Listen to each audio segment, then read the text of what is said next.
having an independent cinema is kind of crucial to, particularly kind of breaking the box that you're in, right? Sharing and seeing a lot of different work and points of view is of value. There are a lot of different words that need to be expressed, and there are a lot of cultural groups that are really starting to speak loudly. And if they can get their films shown locally, all the better.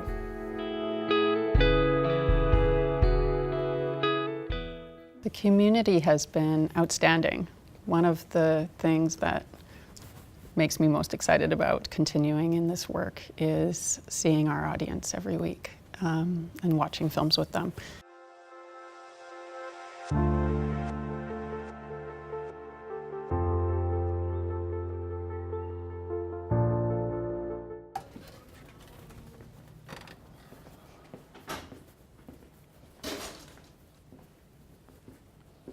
This is the Carbon Arc Cinema. It is a 74-seat auditorium with a booth, which is especially helpful for putting on a presentation of a film. I did a partner screening with the Museum of Natural History, and they had this space that we're in now that was only being used internally, and they were looking at the possibility of opening it up for the public use. I would love to be the place where people go and there's always something of interest playing. It's not a money-making venture, so really it means convincing funders of the value. And so part of my mission in doing the do-it-yourself version was to grow the audience. I really hope that we are able to open full-time in the next few years.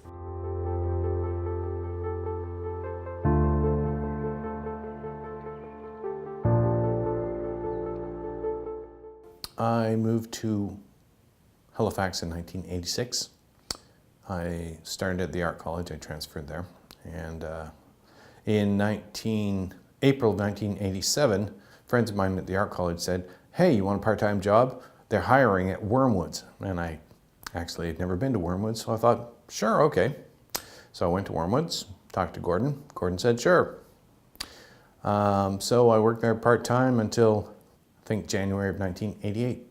And then Gordon and I became business partners, and it's on from there. When we were down on Barrington Street, we just had ticket sales and projection. So I became a projectionist, and you would sell the tickets on slow nights and run the film. Then when we moved up to Goddardson Street to the Carpenter's Hall, we set up a concession stand, and then I became popcorn salesperson, ticket salesperson, projectionist, worked on the writing and layout of the cinema guide, pretty much everything. Oh, and garbage. I also took out a lot of garbage. I got a job when I was 21 at the Film Board. That's where Wormwood was. It began at the Film Board's theater, which was initially the family theater, and then before that it was the Nickel Theater. So it was one of the first cinemas in the city.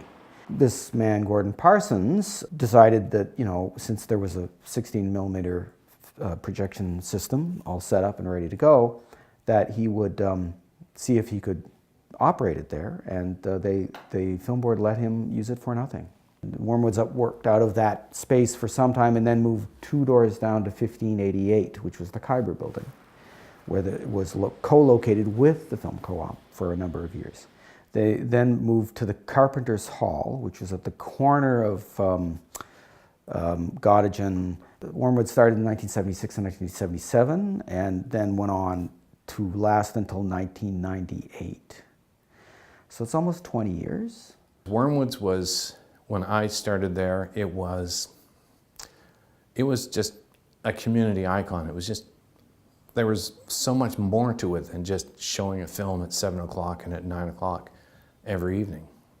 Wormwood's was a place that I quite enjoyed going. I have a lot of great memories in that space, absolutely. We were plugged into the community, and when Gordon passed away, I wouldn't say that it just stopped, but the enthusiasm to do it all everyone just seemed a little quietly depressed about the whole thing. So it was tough after that. Well, he died, I think, in 92 or 93, and Wormwood lasted until 98. So, in fact, it kept going for another 5 years. But in some ways, what he built up was so sturdy, it took 5 years for it to run down. Once he was gone, it was difficult to get things done. He's one of the very few people I know who made something out of nothing. But he just kept doing it for the love of film. So it takes a special brand of crazy to keep on doing that, pushing that rock up the hill as it rolls down over and over again. I had to leave because it wasn't, I couldn't contribute anything to it anymore. I had nothing left to give, so I left.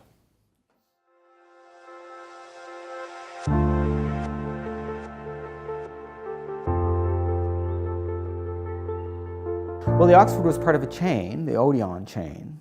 It was the last single theater in the city. And when they finally sold it, there was a great kind of a heave of nostalgia and regret, I think, amongst the audiences. But the reality is that the audience had, to quote a certain Bolshevik, had already voted with their feet a long time ago. The Paramount was on Barrington Street, actually just across the street from the Family Theatre, the Film Board Theatre, and next to it was the Capitol Theatre. Right? So the Capitol Theatre was the grandest, and I think it was at least 1,000-seater. So it was quite and it was really ornate. It was a really beautiful, beautiful place. But the Paramount hung on until the late 80s, early 90s. And it was a Famous Players, right? So Famous Players was the big established chain. I think everyone should do it. Anybody with a garage should have their own cinema going until the neighbors complain, because there's no reason that you shouldn't.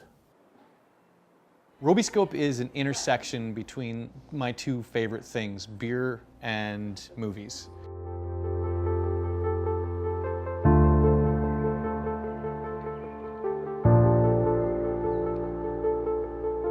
Maybe they've taken away our local spaces, but we create our own. This could be a model for like future cinemas. People who happen to like film and maybe have a contact or own a bar or a restaurant or a coffee shop or a library. No matter how big or how small, it can be a cinema. Well, we're getting to the point where 4K is kind of a standard household standard, right? We're just in itself a kind of an amazing thing. If people have the money to create their own cinema experience at home, why would they ever go out? But with that, we lose that sort of feeling of community, which is what cinemas have given us for generations. And we're losing that, and we're not even thinking twice about it. I find that for me, seeing a movie with an audience is so much more powerful and memorable, and I'm able to give more attention to that experience. And there's still a need for people to go out and witness and experience this all together. So, on one hand, Netflix is kind of eroding this, and the streaming is eroding that, but it's not going to get rid of it completely. And I've always had fond memories of going to the movies and having those shared experiences. Digital projectors are relatively inexpensive now. You can have your own garage cinema. You can have a backyard cinema. My wife and I have cinema on our deck in the summers. Screen goes up, projection equipment comes out, and we sit on the deck and we watch movies on our deck in the beautiful outdoors until the neighbors complain about the noise being too much, and then we shut down. Should Halifax have another Wormwood cinema? The time has passed. I think there should be a Wormwood cinema in every backyard in the city, honestly, or a front yard, or parking lot, restaurant, it doesn't matter.